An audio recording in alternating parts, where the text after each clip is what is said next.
welcome to SveNFL. What's up, y'all? It's Jonathan Rollins. Schif, Sarah. And we are two Americans living in Sweden talking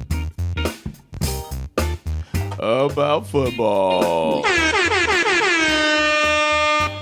Week 11 is in the books, and this was, you disagreed with me at first, but this was the best week of football thus far. Fandom aside, if you don't worry about your fandom, we got the best games of the season, in my opinion. Some heavyweights going at it. Not too many lopsided games. There's a couple, and unfortunately, your team was on the receiving end of one, but it was still a fun week of football, man, despite that. You are right. There were quite a few, one-score games. Yeah. Even Jets Colts. Who expected the Jets and Colts to be 28-27? You know what I mean? Stuff like that. Bears, Packers, division rivalry, 20-19 is the final. You know what I mean? Stuff like that. Commanders, Eagles delivered on Thursday night. That was a fun game. That was pretty good. Somehow the Patriots fought the Rams to the end. You know what I mean? We got some good games. I mean, for as bad as my Falcons were this weekend, I do have a tremendous amount of gratitude for my Bulldogs who beat the snot out of Tennessee this past weekend. Yeah, knocked them out. Knocked them down to one game in front of Miami somehow still. Dude, college football, for anybody who follows that, I mean, the SEC alone is an absolute shit show. You have, I think you have like 5 teams that are all sitting there with 2 losses, and you've got a situation where it's like, okay, well, Alabama beat Georgia, but Alabama lost to Tennessee, and then Georgia beat Tennessee, and then there is this crazy clusterfuck of how the hell are you supposed to rank these teams? Just take them all out of the top 12. That's my suggestion. Just send Miami straight to the final. Send Miami to the final. You know, we're gonna go against some good SEC team, and they'll blow the doors off of us. It'll be 50-42. It'll be something like that, where our offense keeps scoring and our defense just keeps giving up points. Oh, that's probably gonna happen. I mean, it's gonna be. They think that they fix this thing, but they're gonna fuck it up somehow. Even though they went to a 12-game playoff, this so-called selection committee is still got their finger in the pie, and they're just fucking this thing up. It's going to be a hot mess. But we still have NFL. That's true. And NFL delivered this week, in my opinion. I want to start with the leader of the pack for our pigskin pick'em, because sometimes I forget. So I want to start by saying shout out to the guy who's been in front the whole time, man. This guy Alexander is kicking ass, man. This week he had a less than his normal. He had fewer games guessed, but this was a tough week to guess. But it's him up top, right up front, but right behind him, after slipping week, is David. So shout out to David, who probably pronounces it David. Shout out to David. Good job, everybody out there. I'm 7th. Where you at, Schif? I'm way back. I mean, I think I had my worst week this week. Yeah, this was a tough one, man. This one was crazy. Anybody who picked more right than wrong, this was definitely, that would be impressive because a lot of things. Oh, you got 7 right. Oof. You're place 22. We won't talk about it. But yeah, it was a fun week of football, man, and it began with the Commanders and the Eagles going at it. And then in the middle of the week, right before the Sunday games, we got to see Mike Tyson fight Jake Paul. I'm just kidding. I understand that some people. I understand the money part of this Mike Tyson, Jake Paul situation, or just the Jake Paul boxing people in general thing. Yeah. But I think it's a little depressing that, you have this whole generation of people who don't even remember. Yeah. Or have no recollection or education as to how cool boxing used to be. Yeah. Yep. I also heard that Netflix had some troubles with the stream. Some troubles. That shit was. That's not the first time they tried live, and I know they're Which- testing it and stuff, and they were down to spend money on it, but they pissed off a lot of people. Which, fine. I hope they see this as a test case, because you piss off a lot of people for something like this. But if you fuck this up on Christmas Day, when they're going to be live streaming the NFL, this was a good idea to test it. people are going to fucking kill them if they fuck up an NFL game. Yeah, shit. And a good one too. It's going to be the Christmas Day game is going to be Ravens versus Texans. You fuck that up, trouble. You know what? You know what might help them is that I don't think it's going to be exclusively on Netflix, because we're not going to have to watch Netflix. We'll probably watch it on DAZN. If they're smart, they let the rest of the world handle it and only do domestically. Because from what I understood, I was reaching out to people in the States, and theirs wasn't as bad as me. I could never watch it, even after the fight was over. Like an hour after the fight was over, I still couldn't watch it on TV. I had to watch it on my phone. Really? Yeah, I was like, the TV kept buffering and cutting off and all of that stuff. And so I just put it on my phone, and I was like, oh, shit, it works. Clearly, I had to watch the whole shitty fight on the phone. So I'd say, I think in the end, when it was fucking up for everybody, they just cut off the rest of the world and let America handle the server power. You know what I mean? Wow. That's what I think they did, because people in the States were like, oh, I'm watching, no problem. But after there was buffering and they were complaining about the fights before. But once that Tyson fight came on, according to my friends, it was smooth.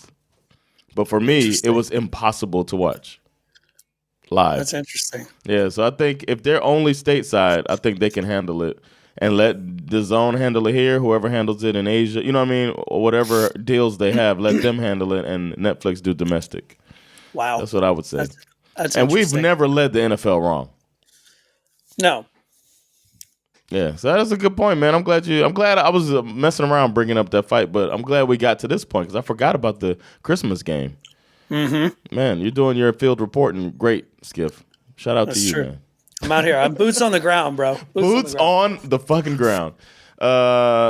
Speaking, I don't know how to transition. The the Commanders played the Eagles, and on the ground was our boy Jalen Hurts was getting some rushing yards, wasn't he? As far as I remember. Yeah. Absolutely. He had a rushing touchdown, which we bet on and hit that he was going to get him a touchdown. It was what I expected in that game, honestly. Look, it was a rough night for the Eagles kicker, Jake Elliott, who missed a couple of field goals as well as an extra point. And despite them only having like 6 points going into the fourth quarter, this defense full of dogs did their job holding the Commanders to only 10 points, which set the stage for what turned out to be, late game Saquon Barkley show. Man. 76 of his 146 rushing yards came in the fourth quarter alone. He was taking off. That dude, he runs so smooth, man. I love the way he runs. I'm glad he's there, man. They're wasting his time over in New York. Yeah, this one had some serious Derrick Henry vibes in the sense that, you can stop a running back of that caliber for 2-3 quarters. Yeah. But if you start to wear down in the fourth quarter, these guys are going to run you over. And that's pretty much what he did. He scored back-to-back touchdowns in very quick succession, mostly thanks to a Jaden Daniels interception. Yeah. That allowed them to score 2 touchdowns super quick. But yeah, it kind of felt like the Commanders' defense ran out of gas. Yes. Yep. I think they've been punching above their weight the last couple weeks. Mm-hmm. And eventually it's like, oh yeah, we don't have the talent to keep up with this Dan Quinn scheme. So it might be getting figured out. And it's the second half of the season. Who's the offensive coordinator? Mm-hmm. Am I right? Is it time? Is it Kingsbury Cliff time?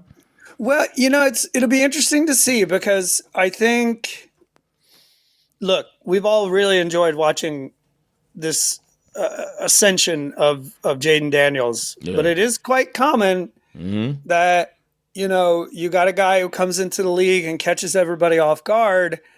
It takes until about the middle of the season before defenses start figuring out how to scheme him out of the game. Yeah. Also, the other thing that is fair to point out is that, defenses usually take some time to warm up, especially a Vic Fangio defense. You know what I mean? So it's like it takes time for them to start to coalesce. And quietly, the Eagles defense has really, especially in the last 3 or 4 games, has started to become one of the best defenses in the league. I mean, the Commanders had they had 3 quarters to build a lead, and they couldn't do it. We saw this last year, too. Vic Fangio was the Dolphins defensive coordinator. And halfway through the season, not only did they get Jalen Ramsey back from injury, but the defense, kind of settled in and then became a top defense. So it might be his thing, man. It's that what's it called? A bend but don't break. But basically what they did, wasn't it all field goals on the other end? No. They took for a touchdown. I mean, they virtually eliminated Terry McLaurin. Yeah. I mean, they turned him into a ghost. He man. Oof. Didn't even exist. Yeah, man. And then the Bears almost pulled one over on the Packers. Yeah. Very close. I didn't see that coming like this. Okay, the streak of dominance continues. The Bears have not beaten the Packers since 2018. 11 straight losses to the Packers. This time it came thanks to a last-second, heartbreaking blocked field goal. Man.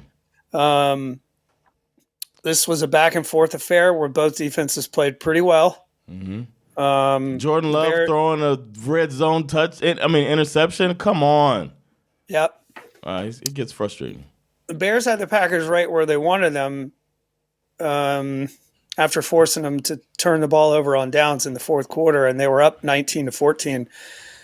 But a nice, they went on a 12-play drive that, ended with them being forced to punt, but put the ball back in Jordan Love's hands, and literally 4 plays later, thanks primarily to a 60-yard bomb to Christian Watson, Love scored the eventual game winner with a 1-yard run. Caleb did march them down the field, to attempt that field goal, but, the big man, Carl Brooks, gets just the tiniest little fingertip on it, and that thing dropped like a wounded duck. It was amazing. The good news is that the Bears, a week after firing their offensive coordinator, looked a lot better in this game. Man, poor Shane Waldron. They really did. And Caleb looked good. He looked functional. I think they did a lot more of what you were suggesting, where they were like, get this man out of the pocket. Roll him out, cut the field in half, make it easier for the guy. I feel like for now you could do that. Yeah, and I feel like they also gave him more of a green light to pick up some first downs by if it's not there, just take off, just go. And he was quite good at that. So we'll see. I mean, I don't know. The Bears, I don't see the Bears making the playoffs, but we'll see. To me, this was always going to be a development year for them. So, speaking of teams that are in development, should we talk about the Jaguars? What happened to what kind of a cat battle? This is like a cat versus kitten battle. I had a bold prediction. I don't like to bring up my bold predictions. Normally, our bold predictions are crazy, and mine was kind of crazy. It's a bold prediction, but it landed. I don't know if you remember my bold prediction. I do not. That the Jaguars will not score a touchdown. Nice. That was my bold prediction, and they did. I know, right? And they did not. They did not score a touchdown. You know who did score a touchdown? The Lions. Every player on the Lions. They scored 7 offensive touchdowns. They improved to 9-1. This is the best 10-game start to the season for the Lions since 1934. I mean, this game played out exactly the way we imagined it, but the details are pretty impressive. Goff goes 24 for 29, 412 yards, 4 touchdown passes. Montgomery had 75 yards and 2 touchdowns. Gibbs had 69 yards and a touchdown. St. Brown had 161 and 2 touchdowns. Jameson Williams, 124 and a touchdown. The Lions outgained the Jaguars by 475 total yards. That's crazy. That's how's it, man? I don't know, man. That was insane. That beat down. It's like, and we're just seeing it on the ticker on the bottom. Like, damn, they scored again. Damn, they scored again. And I was watching with my brother-in-law. He kept betting on next score. Lions next score. Lions next score. It's a shame, man. They should be ashamed of themselves. I don't think Doug Peterson should have made it back to the locker room before getting fired, but he did. Looks like he's still their coach. I mean, the Jags bye week is coming up. The team is in shambles. The owner, Shad Khan, has made it clear at the beginning of the season that he saw this as the best roster ever assembled in Jacksonville Jaguars history. Okay. Wow. Better than the Blake Bortles season? If I'm Doug Peterson, after this game, yeah. I'm going home to tell the wife to fucking pack a bag. We're probably going to have to move soon. But we can't forget that there was, as part of this game, there was a sighting of a player that we love. So it's not like they had our guy, the generational talent in. Right. If generational talent is there. They score at least 40 points. Wow. Yeah, that's my bold statement.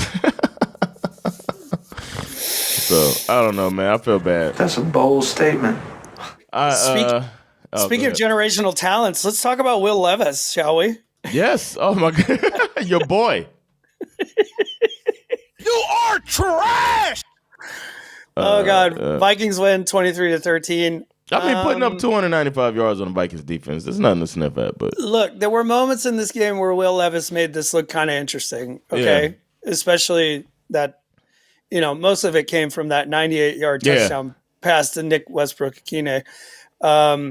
However, this Vikings defense just completely choked them out in the fourth quarter. Yeah, they forced 3 straight turnovers, 2 of them turnover on downs, 1 of them was an interception.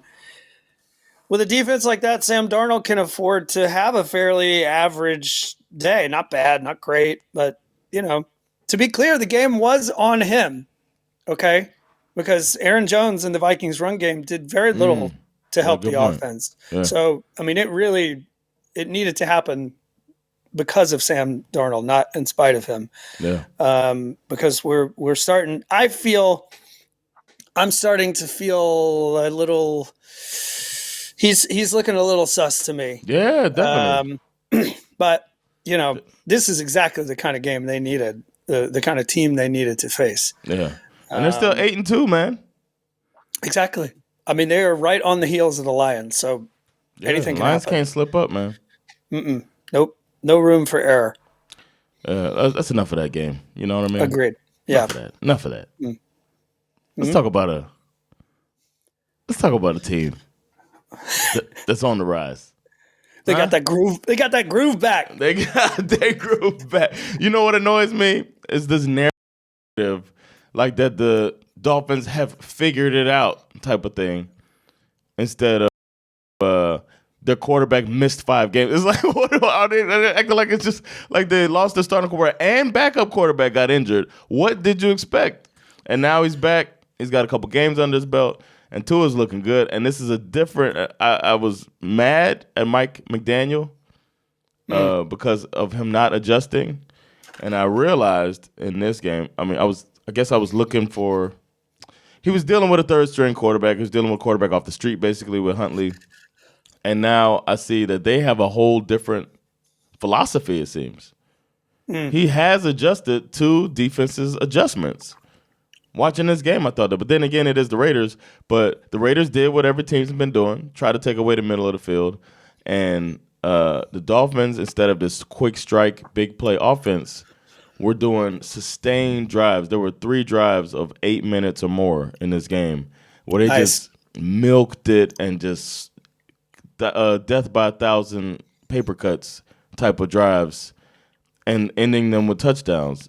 And it was just like, damn. And there was a part when I got scared. I was like, here we go. Heartbreak loss. And it didn't happen. It never came. Tua out here with 28 for 36, 288 yards, 3 touchdowns is the type of shit I like to see. Moving on the move, Tua too. Throwing the ball down the field. He's always been good with that. And then Jonnu Smith coming alive. And I don't know if I mentioned it, that a coach came up to Mike McDaniel after a game and was like, good stuff. Where's the tight end? What happened with the tight end? I love the offense, but where's the tight end? And he was like, that's next. And now we see what he was talking about. So Jonnu Smith coming alive, had 100 yards and 2 touchdowns. Yeah, he was balling. He was wide open too most of the time. That play design was nasty. When you look at what they did, like, and did you see Tyreek Hill on that play? When he was on the opposite side of the field, he was right in front of the Raiders sidelines, and I guess he knew the play was going to work by the way that the defense went. So he looked at the sidelines and he saw Jonnu Smith take the ball and like go on the run, and he looked and he covered his mouth like, oh no,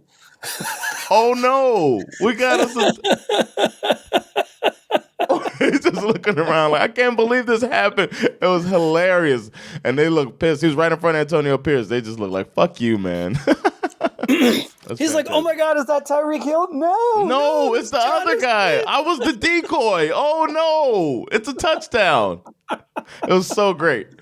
And shout out to him, man, postponing his surgery so he could be there for his team, even though they hurt his wrist when they arrested him. Yeah, and he's postponing his, and he's not really talking about the fact that that's why. He's like, I hurt my wrist before the first game, and now, but they've been fucking stupid police. Hurt his wrist, and he's postponing it. So after the season, he's gonna have surgery, but he's been there for his team.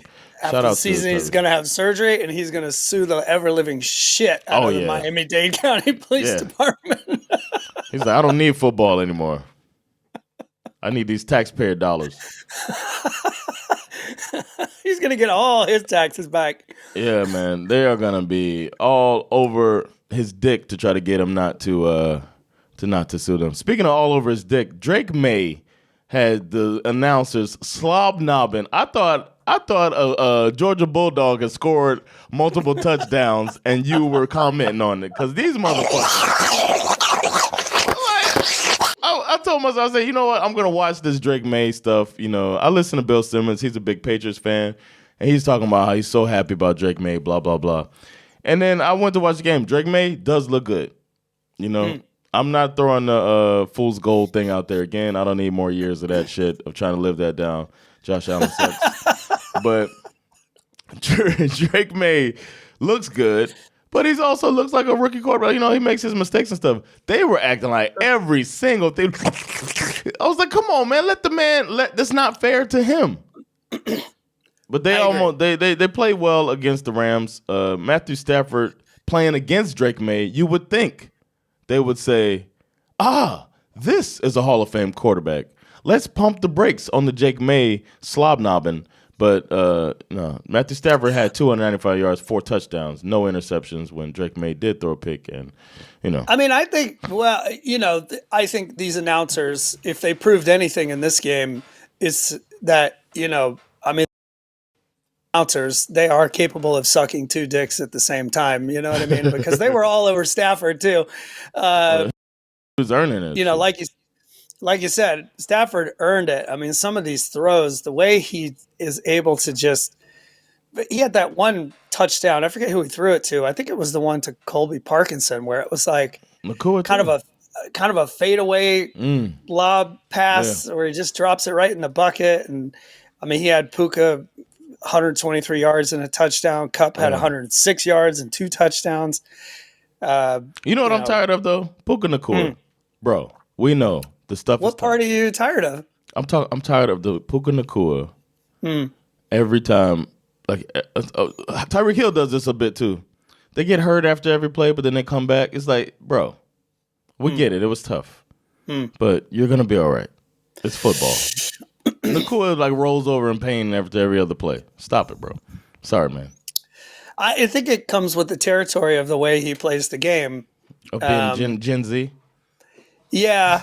And I think somebody who you could look at who's kind of the opposite in that respect is a guy like Amon-Ra St. Brown. Yes. Who a lot of times, you can criticize him if you want, but I think he's pretty smart. I mean, if he knows he's about to get hit, he slides. Yeah. There's a reason why Puka Nacua, doesn't play all 17 games. There's a reason why, the other guy who does a lot like Puka Nacua is Jawan Jennings for the 49ers. Same thing. That guy, when he catches the ball, he looks like he's running away from a pack of Rottweilers. Like he's just like, I got to get out of here. He's all about that yak, and I get it. It's important, but it comes with a price for sure. Yeah, Patriots. I mean, as the Patriots, the Patriots fans out there, they should be happy. Patriots look good. Look, they got the quarterback, and they lost, so they're probably going to get a good draft spot. So they're not hanging their heads too much. And the Rams, who we picked to win the division, are still in the fight for that. Yep. Wow. Speaking of teams that are still looking for a fight, the Saints laid the wood on the Browns 35-14. Okay. Thanksgiving is right around the corner, correct? Yeah. When you go to the family Thanksgiving and everyone wants to play like a little backyard football after the meal, work off the meal. Yes. And there's always that one relative who he wants to teach all the kids a lesson, right? that wins are earned, not given. Okay. Yeah. Yes. That was Taysom Hill on Uncle Sunday. Pete. Uncle that Taysom. was Uncle Taysom on Sunday.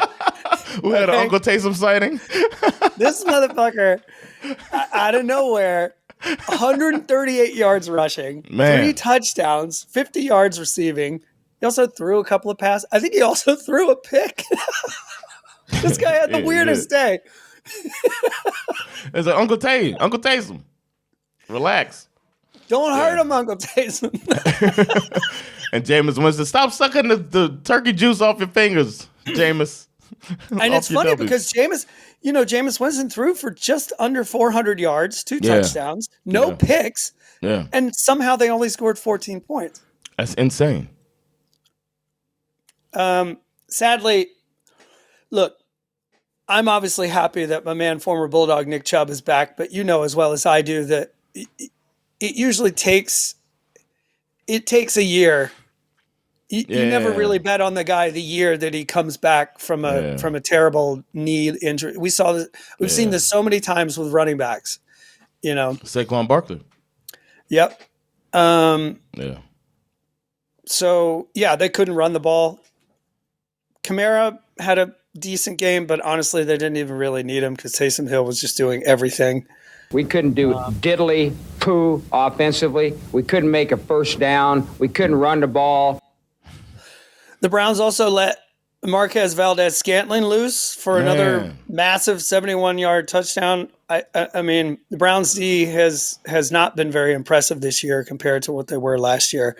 But in this game, they got completely undressed by the Saints, who are starting. Is it the Riz? How bad was Dennis Allen as a coach? I don't know. I really don't know. Is it Derek Carr? Derek Carr, 21 for 27, 248 yards. Is it him? Because maybe he didn't want to play for Dennis Allen. Maybe Dennis Allen was. I don't know, man. That's crazy. I was shocked by the firing. Actually, I was like, how they blaming Dennis Allen for this with all these injuries and stuff? But then the Riz comes in risen. The thing is that I haven't done enough of a close look at the Saints, but this we always have this one Taysom Hill game a year. Yeah, that's true. It's usually against the Falcons. Because if it worked every game, they would do it every game, but it doesn't. Yeah. To me, he is, no disrespect, because I love the guy. I mean, you love what guy? I hate him Taysom Hill. I hate him, but I hate him because I want him on my team. You know what I mean? Like, I wish we had a fucking Swiss Army knife type player who could do all this crazy stuff, to make up for the fact that our quarterback can't move out of the pocket. You know what I mean? Yeah. Like, I would love to have something like that. I think having a player like that on the team, like the Saints, I wouldn't be happy about that. I've been there before, man. I've rooted for a Wildcat offense. But that's also a sign that your offense is limited. Correct. So if you have to have that type of player, then it's normally not a luxury. It's normally a necessity. It's also an indication that the Saints are probably going to just keep doing what they always do, which is to delay the inevitable and try to avoid, what needs to happen. completely tearing this team down to the studs. You know what I mean? You know what? I think if they luck into a stud quarterback, a young stud quarterback, then like an Andrew Luck type, that can hide your warts a bit as they build up, then that'll be the best case. But I don't know, man. I don't know. Yeah, I don't either. You know what I do know? I know it feels good. I know it feels good when the Jets lose. I did not expect this.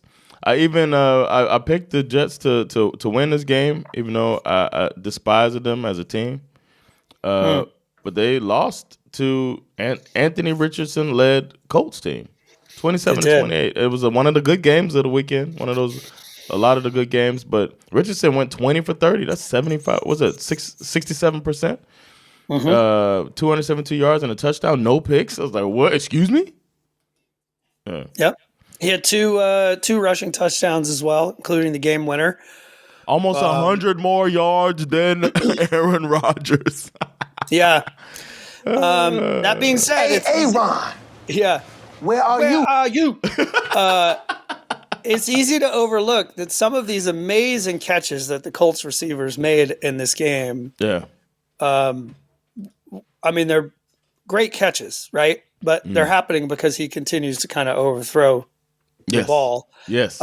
Regardless, that being said, the man, great confidence booster for him. Yeah. And you were right. We talked about this over the weekend. Him running the ball was 100% in the script from the jump. How many times I was nailed? My thumb is on the pulse of the league, man. I was saying it as the games were going on. Like, see, this is what they needed to do.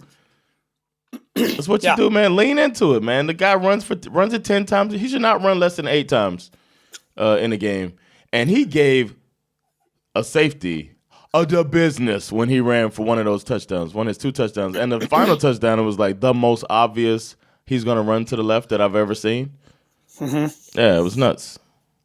Yeah, he had a good game. I mean, the Jets, I don't know what to say. They look like ass. Rodgers threw for under 200 yards. I mean, yeah, it's a 1-point game. Breece Hall looked good. He was probably their best player on the field. But at this point in the season, considering the Jets' record, they just can't really afford any excuses, right? The Jets' defense this year is not special. Last year, they used to be one of the best units in the league. But, with a lead in the fourth quarter, Yeah, it felt like they were gonna sneak this one out and not have to worry about it. But losing is different. Last year, going into the fourth quarter with a lead, like that was Jets defense game to win right there, and then they just let the Colts kind of run all over them. They're not, that defense is not capable of closing games this year. No. So that means they would have to, stand like. They would need the offense to come through. Yeah, and that is currently not happening. Yeah, and they have 2, like Garrett Wilson and Devontae Adams should terrify people. Maybe with a different coordinator. It's not happening. Maybe that's the problem.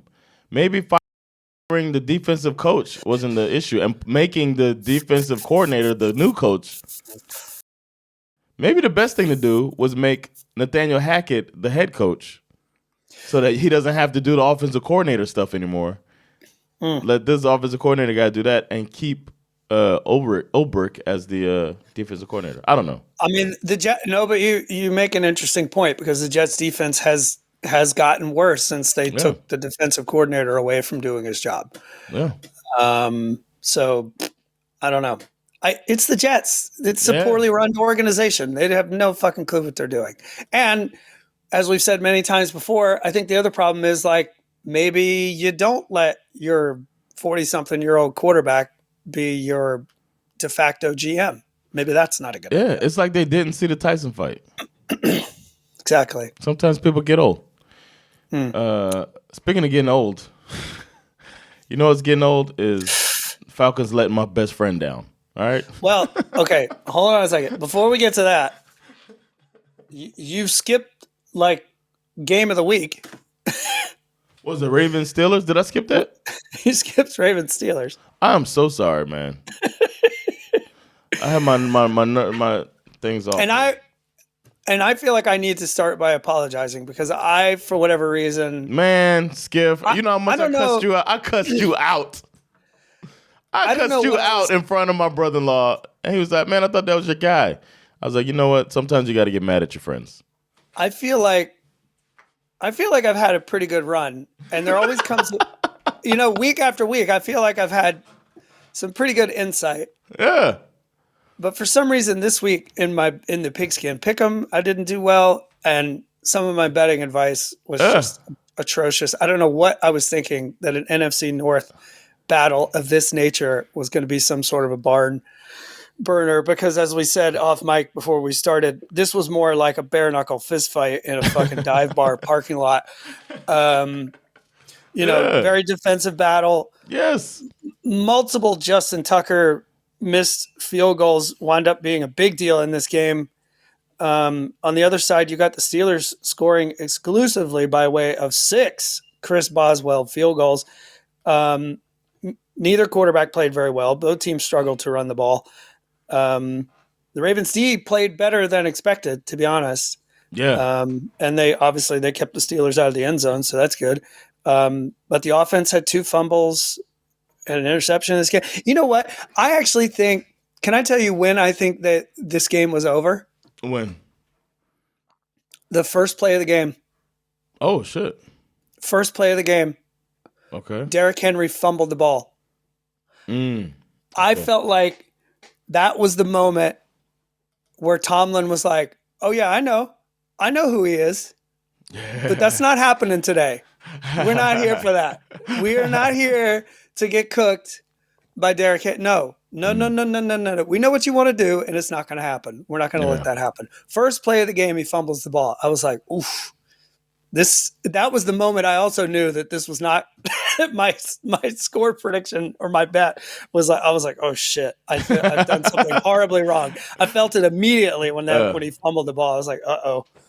Man, and I also fucked up because our parlay would have hit if I wouldn't have been so adamant on the Browns beating the Saints. True. Because we said Henry was going to score a touchdown, and he did in this game. And I was like, whew, that's the hardest part of our bet. And then the Browns got that ass whooped. The Ravens also had 12 penalties in this game. Yeah, man.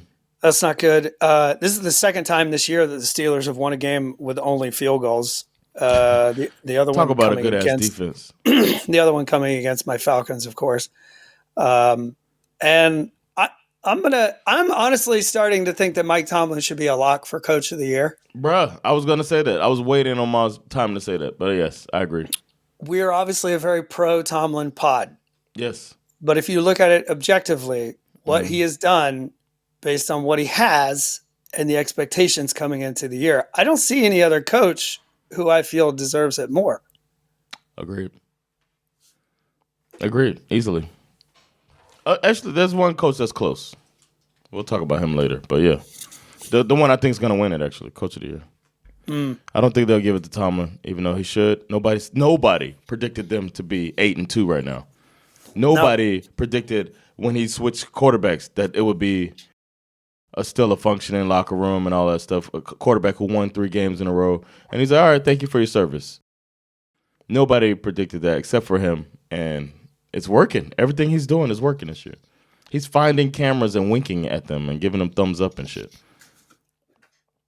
He's in a league of his own right now, especially since Belichick's gone, Mike Vrabel's gone. John Harbaugh, he just beat. Who's the best coach in the league? Andy Reid is what you can argue. Yeah. And he's dealing with the best quarterback in the league. So, it's like it's hard. It's a hard argument on who's a better coach. For me, it's Tomlin. I really think best so. Best coach in the league, man. Yeah. All right. Is that enough for that? We'll go on to your boy. Yeah. Now we can move on to my sad Falcons who lost to the Broncos 38-6. Let's start with the positive. I was rooting for you. We were all rooting for you. How dare you? I needed this game. I needed this. I need the Broncos to lose, man. Oh. That's a wild card spot. I put all my hope into the Falcons to help us out.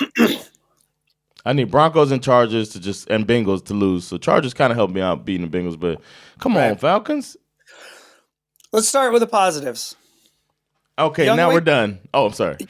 Young Wei Koo, after a difficult outing last week, was perfect. What do we bet, though? What do we bet for him? We did. We bet over 6.5 points. Exactly. And to be fair, every opportunity he got to kick a field goal, he made it. Yeah, all he needed was an extra point. All he needed was an extra point. But for 2 weeks in a row, Kirk Cousins has failed to throw a touchdown pass, so that's not good. Has he thrown any interceptions? Probably. He did this game. Oh, yeah, that's true. Look, Bo Nix in the first half alone was 17 for 19, 192 yards and 2 touchdown passes. The Falcons defense could not stop a fucking nosebleed. I mean, even when we had the Broncos in 3rd and long, we had them at one point in like 3rd and 18. Still couldn't stop them. Fucking pathetic. Nix would finish the game with over 300 yards and 4 touchdown passes. I mean, it was just... It was embarrassing. The Broncos defense eliminated everything. Yeah. Absolutely everything. You know that phrase carpe diem? Mm-hmm. Seize the day? Are you familiar with the phrase carpe omnia? No. It means seize everything. Makes sense. That's precisely what the Broncos did. Worst game for the Falcons all year. I feel like the best thing that happened to the Broncos was the Dolphins beating them 70-20 or whatever it was last year.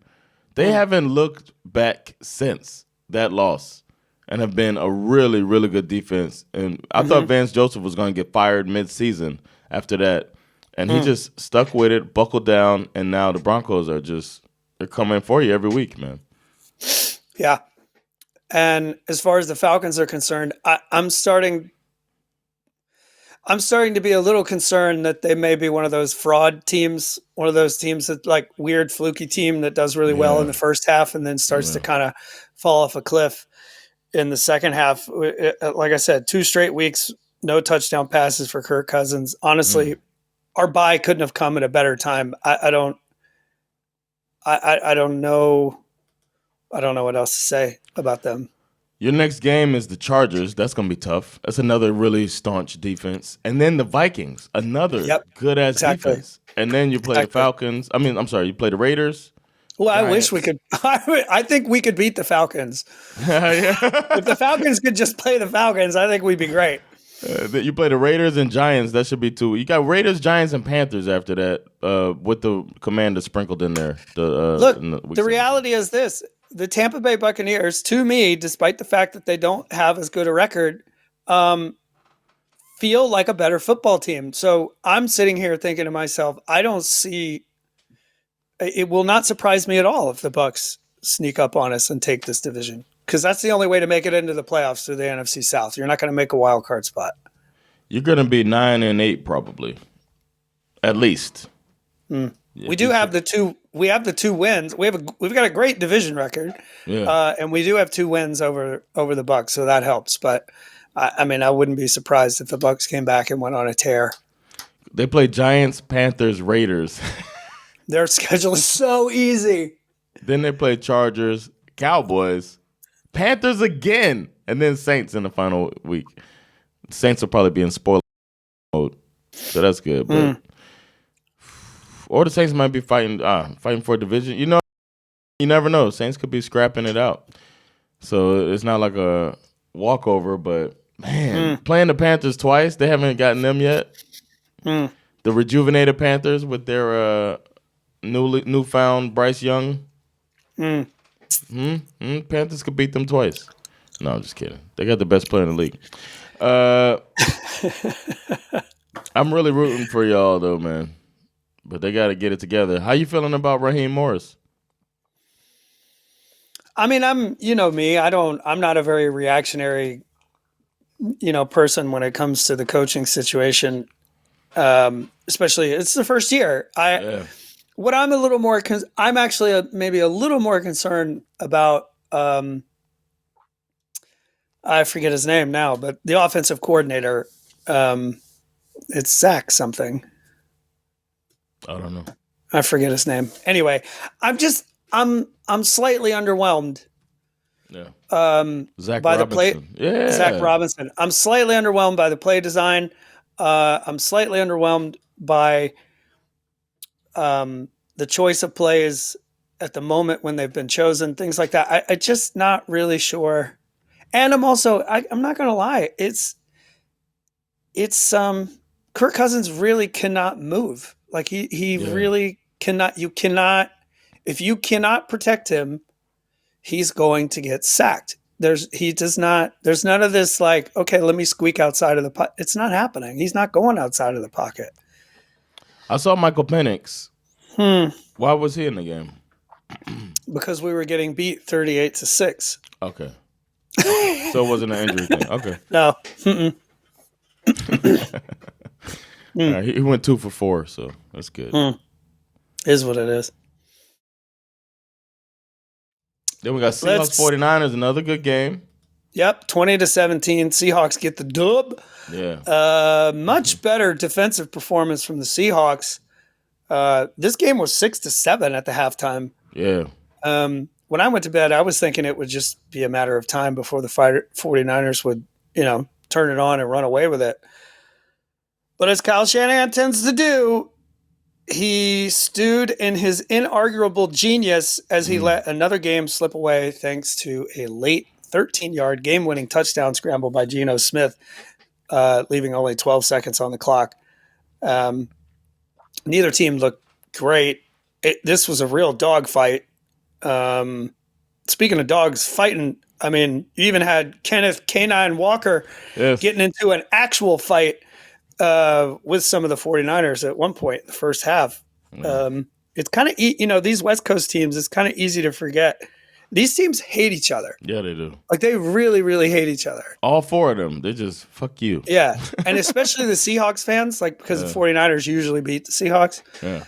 Seahawks fans hate the 49ers. Okay. Other than, here we go. I have a quick question for you, man. I'm wondering, make an argument. Can you make an argument for Kyle Shanahan being a bottom tier coach in the league? It's funny that you ask. Before I answer your question, I just want to let everybody know, fuck Kyle Shanahan Island is getting a lot of travel requests at the moment. Oh. I mean, we're having to turn, there's only a limited amount of space, so we're having to turn some people down. But it's happening. A lot of people are reaching out. And I think part of it is, now I saw this the other day and I thought it was very interesting. Josh Debo from the Associated Press dropped a tweet that a lot of people are kind of starting to focus on. Essentially, it's stats and context of what I have been saying about Kyle Shanahan the whole time. Okay. In NFL history, 125 coaches have coached in 40 or more one-possession games. Okay? Okay. Kyle the genius Shanahan, he ranks 7th to last in win percentage out of those 125 coaches. So that's 119th with a .378 win percentage. Wow. To add a little more to this, San Francisco beat writer Grant Cohn the 49ers for Sports Illustrated since 2011 summed it up in a way that perfectly corresponds to where my hatred of Shanahan comes from, the Falcons losing the Super Bowl. He asked the simple question of why Shanahan is so bad at closing games. And he said, quote, because he's an offensive coordinator at heart. Late and close games, he's more focused on gaining yards than working the clock, which is why he passes so much with leads and lets inferior teams hang around and ultimately come back and beat him. Clock management is his weakness. He needs to blow out teams to beat them. And frankly, that is not the mark of a great coach. This guy's been covering the team since 2011. This is not some fucking like Stephen A. Smith hot take artist who fucking wakes up on Monday and just is looking for wounded animals to fucking kick when they're down. Damn. I told you. He's an offensive genius, and that's it. An offensive genius does not equal great coach. I had another fascinating conversation about like, are the 49ers going to offer Brock Purdy a deal next year? And, you know, because he's up for a contract. And He's been balling, man. He has. But the thing that came up, and I think that to be fair, I do think they're going to offer him a deal. But this guy who I was listening to brought up a very interesting point. He said, if you look at it, Purdy is the only thing that Shanahan had. Shanahan loves to blame somebody for why everything goes wrong, right? Mm-hmm. And he doesn't have, there's nobody left. Purdy's the only person he has left to blame. And he has been talking shit about Purdy in post-game press conferences in their losses this year quite a bit. Oh, shit. So it's like, who's the scapegoat? If he doesn't have a scapegoat, what's he going to do? You watch Succession, right? Oh, yeah. And have you seen all the comparisons of Kendall Roy? Oh, yeah, that's funny. I never thought about that. But yeah, Kyle Shanahan is Kendall Roy. That's a fair point. That they say that he's Kendall Roy, man. Entitled and, you know, looking to pass the buck all the time, but still wants the glory and just really wants to live up to his even dad. Kind of looks like him. Yeah, they put a side by side of him like sulking after the Super Bowl, and then Kendall Roy just sitting there when he pretended. What was it at the end? At the last episode. What did he say? I'm the heir or something like that.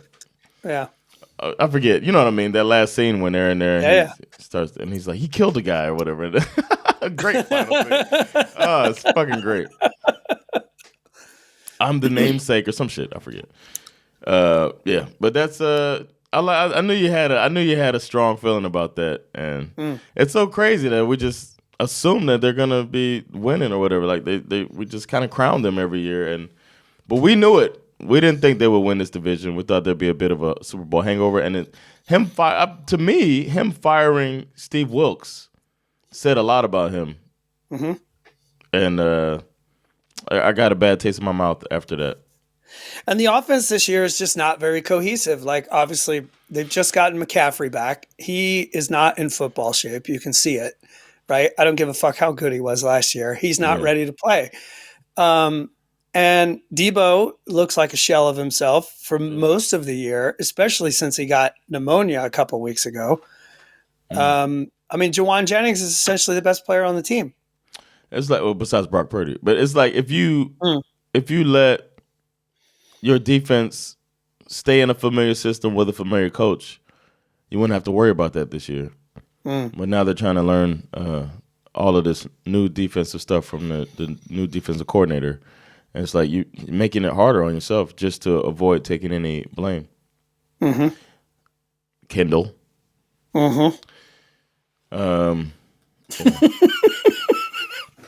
So you're saying that he's you thought that Kyle Shanahan was fool's gold, is what you're saying?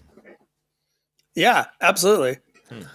Yeah, and I don't think they're going to – I mean, obviously, there's still a chance that they can make the playoffs. But, yeah, I don't think it doesn't look good. They're at the bottom of the division. Yeah. They are tied for the most part with the other teams in the division. But I think they're only 1-3 in the division. Assume we're going to start looking at these playoff races. Yeah. should do kind of exclusively for the rest of the year. It's so fascinating to look at. Speaking of fool's goal. Patrick Mahomes, am I right? Patrick Mahomes, we predicted this, that they would lose this game. The Chiefs would get their first loss. I think it's for the better of the team. But Chris Collinsworth busted a nut as he was talking about how great Josh Allen. This guy, even when he's fucking up. But Mahomes was out there with 2 picks. He's throwing more picks than I've seen him throw this year. That's true. He threw a pick on the second play of the game. A few plays later, my man, former Bulldog James Cook, is dancing into the end zone. Yeah. And while the lead did change hands a few times, you just kind of got this feeling that the Bills were here to take this one and hand the Chiefs their first L of the season. Yeah. To be clear, look, Buffalo should celebrate this victory however they want to celebrate it. Yeah, they will. But this happens every year. They beat them in the regular season, and then they get bounced in the rematch when it really matters in the playoffs. So as much as I'm impressed with the way that they played, I'm pretty sure that most of the people in the building realize that this win doesn't mean shit. Yep. Unless, of course, if the Bills manage to swipe the 1 seed so that the playoffs run through Buffalo rather than Arrowhead, that would be significant, I think, because it's not easy to play there in January.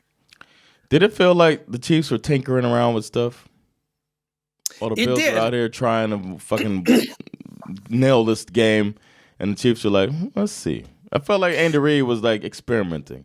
You know what it's funny you bring that up, because the one thing that I noticed early in this game was that it really felt like they were trying to figure out, like, how do we make Xavier Worthy like a focal point? Like, is this possible? Can we do this? Yeah. And it looked good early, but they seemed to move away from it later. Because he had that one drive where it was like a 8 or 9 play drive where he caught like 7 passes and then eventually scored. But I see the Bills as a more complete team. Also, I think Josh Allen, I mean, he always does that thing where, we said it, where he puts on the cape and puts the team on his back.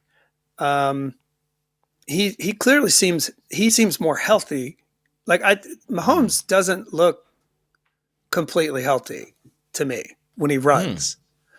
I think he's still dealing with some ankle issues that he had from last year. That being said, Josh Allen may not stay healthy for long. I mean, the amount of harm that he puts himself in that one time where he's like running for a first down and he almost got helicoptered at one point. Yeah. He led the team in rushing. Yep. He scored a touchdown just like we said he would. This is an easy bet, everybody out there. Yeah, James Cook, Derrick Henry, Josh Allen, and Jalen Hurts are going to get touchdowns. I mean, the thing is that the Bills have enough PTSD sense memory to know that if you play the Chiefs, you just cannot take your foot off the gas. You can't do it. And they did that. They just pedal to the metal whole game. Again, it's one of those things where it's like, yes, was this a great game? 100%. Should the Bills feel great about this? Yes. But let's see. You almost kind of it's like just great. Yeah. Nice that you added another chapter to this like very entertaining rivalry between these two quarterbacks. That being said, let's see what happens when you meet them in the playoffs. Exactly, man. And then another team we'll say, playoffs? Don't talk about playoffs. You kidding me? That's the Bengals right now, man. We got to do a wellness check. We got to do a wellness check on Joe Burrow. He looks so depressed in the postgame. and Chase, they're not saying the quiet part out loud. They're letting other people say it, but I think they're out on Zach Taylor. I've been out on him for 3 years, but somehow they finally realizing, hey man, we're better than we're keeping our coach employed. This might be one of the best offensive NFL seasons for a team that's not going to make the playoffs. Yeah. It's insane. Honestly. Joe Burrow went 28 for 50, 356 yards, 3 touchdowns, 2 to Higgins. They were down by 21 points at the half. They roar back. You think the Chargers are going to charge her, and then they just didn't. Yeah. I think the difference for them is that they have a good coach now. Yeah. Right? Yep. Herbert played well, just under 300 yards. The majority of them to my man, former Bulldog Lad McConkey, who had 123 yards. Thank you very much. Herbert did more than well. Hmm? Herbert was playing out of his goddamn mind. Yeah. It was amazing. Like when he decided to run, he led the team in rushing as well. When he looked great. Mm-hmm. I feel like Harbaugh has kind of. I like the way he did it too. It's like he's unlocked Herbert in a different way that Brandon Staley was just not equipped to do. You know something that I saw earlier in the week, and I don't know if I make too much out of this, but I like it. Their pregame ritual. Harbaugh puts on receiver gloves and he catches passes from Justin Herbert. Yeah. Oh, wow. Like for Herbert's warm-up, Harbaugh plays receiver. Oh, like shit. He just stands there and it's just like boom, boom, boom, boom, like catching balls from. Oh, that's cool. And I've always liked Harbaugh, man, even as a player. I mean, there is definitely something about this guy. Everywhere he goes, he turns the team around, and he seems to be doing that with the Chargers. And then in 5 years, he pisses everybody off and gets fired. Oh, for sure, yeah. His personality is very extra. Yeah. But he, this is the team. The Chargers normally lose a game like this. Yeah. And they did not. Just when you thought they were going to blow it, you got J.K. Dobbins taking 29, 30 yards to the house for the game winner. This is a different Chargers team. They're different. We said it before the season started too. I said maybe not AFC Championship game this year, but soon is what I was saying before the season because I just always believed in this guy. Great stuff, man. I don't know what else to say about the Bengals other than see you next year. I certainly can't. Really, they can just play spoiler at this point. And I really think that they need to, they have 2 very big problems. Three. They have 3 really big problems. One is that they probably need to fire Zach Taylor. Yeah. 2 is that they really fucked up not paying Jamar Chase, and then they really fucked up. You have what's the Bengals record? They're 3-7 or 4-7, I think. Are they 3-7? They have 7 losses, and I think they have a bye week, so they're 4-7. Yeah, they're 4-7. They're definitely not going to make the playoffs. They have the leading passer in the league. They have the leading touchdown receiver in the league, and they have the sack leader on the defense. That's insane. I don't know what else. Something's got to change. Head coach. That doesn't make sense. He shouldn't have come into this league season as the coach. All of these good coaches that aren't working right now. It's insane. And they play the Steelers twice. Oof. And the Broncos. That's 3 tough defenses they got to face. But that's what I mean by they could play. I think the Bengals have every opportunity to play spoiler. They could ruin the Steelers season. Yeah. By just going, let's fucking kill these guys. But if they win those, they have the Titans, Cowboys, and Bengals. I keep doing that. Titans, Cowboys, and Browns. So if they beat the Steelers twice, and Broncos, then they got a chance to if they win out. There's no way they're going to beat the Steelers twice. I don't think. I don't think so either. Yeah. And Anarumo feels like he's lost his magic a little bit too. Speaking of lost magic. Playoffs? Don't talk about it. Playoffs? You kidding me? Seven losses for the Cowboys. I think they've lost every home game by multiple scores. Like they're getting blown out at home, and Jerry closed the curtains this game, and it didn't help. So I don't know. I don't know what else to do. He closed the curtains because this game happened at night. But did you hear about what did happen? What happened? They decided to open the roof, which they haven't done in forever. Oh yeah, and when they opened the roof, a giant piece of metal came falling down onto the. Luckily, nobody got hurt. Who knew Jerry was a slumlord as well? You know what? I have a take. On Jerry Jones, a new take. You remember he used to be the Commanders. The owner of the Commanders, Dan Snyder, who was such a horrible human being. Jerry Jones was always his biggest supporter. Oh.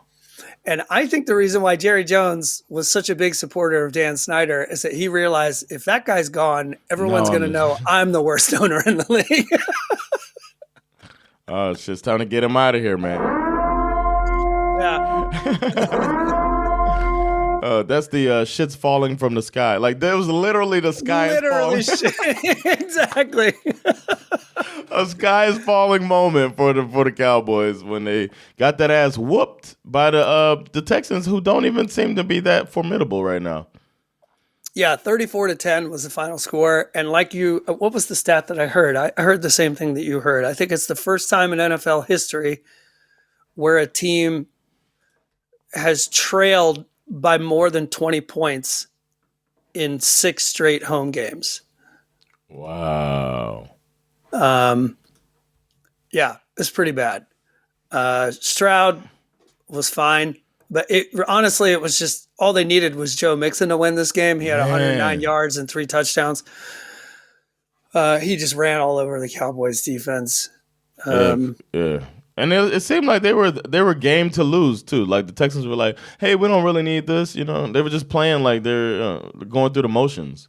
It's almost like they knew that the Cowboys weren't gonna do anything. And I kind of liked the Cowboys' game plan. I watched this entire game. I kind of liked their game plan. The way I don't know, but Cooper Rush. You see how many yards he had? 354 yards. Why is he throwing the ball 55 times? I don't know. Maybe it's because Rico Dowdle is your leading rusher. Maybe that's it. But I mean, that's look at that. You got Rico Dowdle with 28 yards on 10 carries. Their next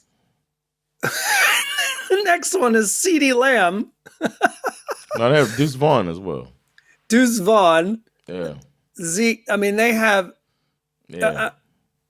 You cannot disrespect the run. They completely overlooked the idea of having a rushing attack. You can't win football games. And it wasn't like they were getting blown out the whole game.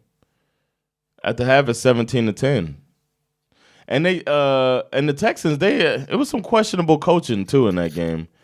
Like they left some points out there too. They could have put up 40 points, man. They were just turning down some field goals. I don't know. I felt like the Texans didn't impress me that much, even with a 24-point victory. But the Cowboys just look so bad, man. You can hear some boos coming out. They kept showing Dak up in the box watching the game with a headset on. That's 5 losses in a row. Man. Next up, they have the Commanders. Then they got to play the Giants, Bengals, Panthers, Bucks, Eagles. They lost 44-19 to the Saints in their first game at home. Lost by 3 at home to the Ravens. They lost 47-9 to the Lions at home. 34-6 to the Eagles at home, and now 34-10 to the Texans at home. Damn, that's embarrassing. It's bad. It's really bad. They should fire the owner. Well, they're definitely going to have a new coach next year. Everybody in the building is on the end of their contract. All of the significant coaching people, they're not going to bring back McCarthy. What do you think about my friend Marcus? We were talking yesterday about the Cowboys for some reason. He's a Falcons fan. He's talking about Cowboys. Oh, yeah, I remember him. And he said Deion Sanders is going to be the next coach. There's been some articles about that. I don't think that's a good idea at all.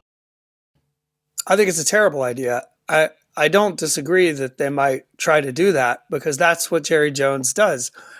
He will choose style over substance every time. Yeah. And bringing in Deion to be the head coach would, while it might be a good business decision, Yeah. You kind of have to start looking at this from two different perspectives, the Cowboys situation. There's a reason why they are the most valuable sporting franchise in America, while also being an incredibly unsuccessful sporting franchise on the field for the last 2+ decades. It's because their owner doesn't really care about the football. He just cares about the money. Yeah. Somebody mentioned him as the best salesman ever. One of the announcers in the game. I think it was Troy Aikman. Called him the best salesman. And all of the things that he did to change the game from an owner perspective, these things all happened almost 30 years ago.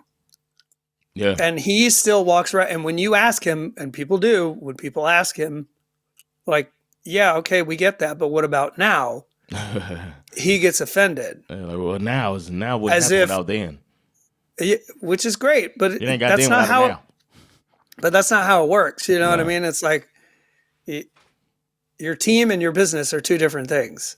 You know. At least he's got a new kid that he could pass the team on to. I know, right?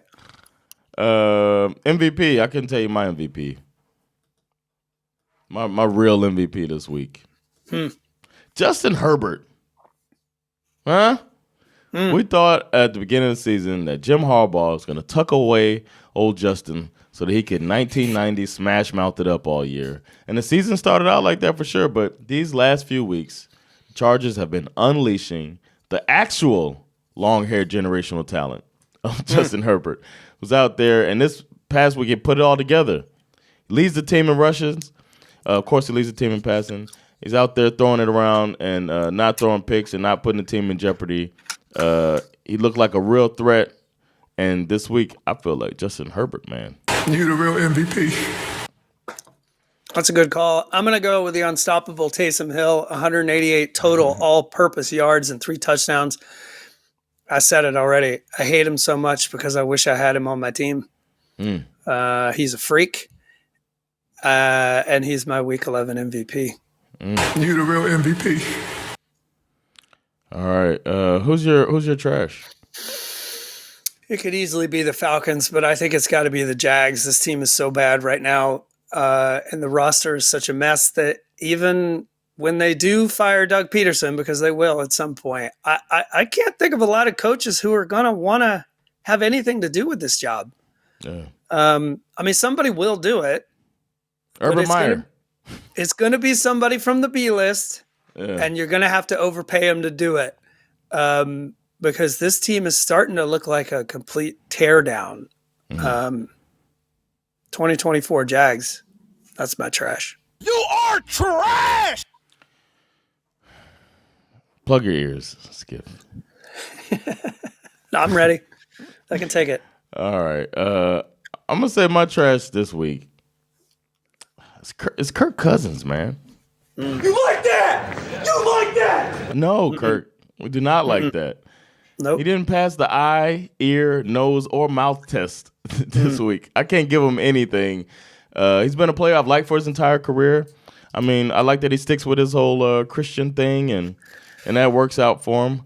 But I started rooting for him, and the problem I was rooting for you. We were all rooting for you. How dare you? How dare you, Kirk? How dare you do this to me, man? I'm out here hoping that you can beat that team. Beat that team that's keeping my team out of a playoff spot right now. And you just egg it up, man. You didn't give us a chance to hit a bet. Young Wei Koo needing 7 points to give us some money. And you can't even give him a touchdown so he can get an extra point. You can't throw the ball to your teammate to get a touchdown. You got to throw an interception, Kirk. You've been throwing a lot of picks this year, man. And because of that, I gotta say, man, I'm sorry to say this. I know that you're my good friend's quarterback of his favorite team, but this week, you're trash, bro.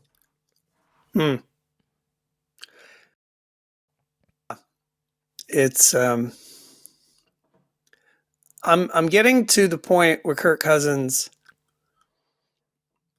he obviously should be the quarterback, but I'm curious to see what Michael Penix Jr. looks like. I really am, because I know he can move, which Kirk can't do. Oh yeah, that's part of it too, man. He can't move anymore. I really wish. Yeah, I don't know. I'm not rooting for Kirk to get injured, but I'm not going to be sad if it happens. Or they could responsibly sit him down, but they can't when you could go to the playoffs still. You still can win the division. You're still first in the division, right? Yeah, and we still have we're still first in the division. We still have a 2-game lead. We're still, we still have the better division record. It would be stupid to sit him down, but yeah. As for my shit got learned, I think we all should know this by now. That Doug Peterson has some serious dirt on Shahid Khan. That's got to be it. This dude still has a job, man. It's Tuesday morning. We haven't gotten news that Doug Peterson has been given his walking papers. How is this possible? Shahid Khan is a savvy businessman, and he's known for being loyal to his coaches, but he fired Urban Meyer mid-season when he fired him. That means he's not against it. You can't get much worse than this. This was embarrassing. The Lions beat the brakes off of them. I made a bold, not so bold prediction that the Jaguars wouldn't score a touchdown, and he couldn't prove me wrong. It was kind of tongue in cheek joke, but it came true because they're so bad. So the only reason not to fire this guy is that he's got the pictures, man, from the crazy orgy, or he walked in while you were finalizing an illegal trade deal or something. It's got to be something like that because there's no reason this dude should still be working. That's my shit got learned. For my shit got learned, I'm gonna go positive. I feel like we're really negative right now. I'm sorry. No, it's me too. I'm doing the same thing. What I learned this week, my man, former Bulldog, Brock Bowers, is the NFL Offensive Rookie of the Year. Yes, man. Period. Okay? Man. I'm saying this now because he will likely be overlooked because he's a tight end and he's playing for, the moribund Las Vegas Raiders. But get this, okay? In this game against the Dolphins, Bowers has 13 receptions for 126 yards and a touchdown. All right? Only 2 rookie tight ends in NFL history have ever gone over 1,000 receiving yards. It's Mike Ditka and Kyle Pitts. All right. Bowers, at the close of week 11, is sitting on 706 yards. Week 11. Okay. 70-something catches too, right? He's 9th in receiving yards overall compared to all players. He has more yards than Amon-Ra St. Brown. He has more yards than CeeDee Lamb. Okay. Jamar Chase leads the league in total receptions this year with 73. You know where Bowers is at? Second, right? Second. Wow. Right behind Chase with 70 receptions. Wow. He's currently on pace to beat Puka Nakua's rookie reception record from last year as a tight end, catching passes from Gardner Minshew. Bowers is a beast. He has got so much dog in him. And I'm here to tell you that he should be a lock for Offensive Rookie of the Year. I agree. And one part you didn't mention is that he is the focal point of the offense. Like, all defenses focus in on him. He was the player that the Dolphins were focusing on, and he somehow kept making catches. They couldn't stop him. They couldn't tackle him when he caught it.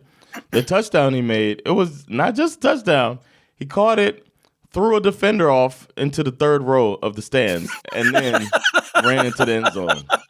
That's what I'm talking about. He's got so much dog in him. So much dog. It was amazing. I was like, oh, man, maybe we can stop him. Oh, no, we can't. Okay. Maybe next time we just focus on him. Oh, we are. Oh, he's still caught. It was rough. Of all the players who came through Georgia, they always ask you this question, who you putting on the Mount Rushmore? It's only 4 faces. You got to put him up there. He's one of the best to ever do it for the Bulldogs. And I was really, when he went to I was like, fuck, man, I don't want to go to the Raiders. But this dude is balling out. Yeah, it's making him. It's making it possible for him to flex how good he is. Some Speck. I could do my Speck first. I'm putting some Speck on a player that I've been disrespecting for almost 2 full seasons. Anthony Richardson. I thought it was Josh Allen. So not Josh Allen. No. Why would I put respect on a full? You've been disrespecting him for more than 2 seasons. It's like, Anthony Richardson's stat line was nice, man. He was over 60%. He was been averaging in the 40s or something like that. 20 for 30, 272 yards and a touchdown. Also, 2 rushing touchdowns, one of which he demoralized the hell out of somebody. It was amazing. I thought he was balling out for him. And the passes he was making were not that easy passes. Some of them to keep drives alive and to finally put away a Jets defense that was supposed to be a top defense in the league. So I know the Jets are falling apart, but he held it up. They were a team that the Jets were supposed to beat. They came in favorite to win that game.